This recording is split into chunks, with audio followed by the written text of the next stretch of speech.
أعوذ بالله من الشيطان الرجيم. ശപിക്കപ്പെട്ട പിശാചിൽ നിന്ന് അല്ലാഹുവോട് ഞാൻ ശരണം തേടുന്നു.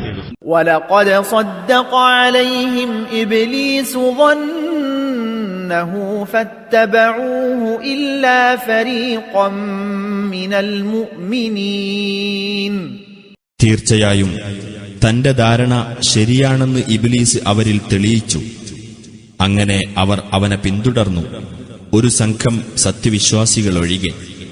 وما كان له عليهم من سلطان إلا لنعلم من يؤمن بالآخرة ممن هو منها في شك وربك على كل شيء حفيظ.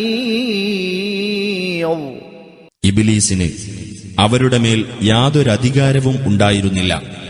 പരലോകത്തിൽ വിശ്വസിക്കുന്നവരെ അതിനെപ്പറ്റി സംശയത്തിൽ കഴിയുന്നവരുടെ കൂട്ടത്തിൽ നിന്ന് നാം തിരിച്ചറിയുവാൻ വേണ്ടി മാത്രമാണിത്. നിന്റെ രക്ഷിതാവ് ഏതു കാര്യവും നിരീക്ഷിച്ചുകൊണ്ടിരിക്കുന്നവനാകുന്നു.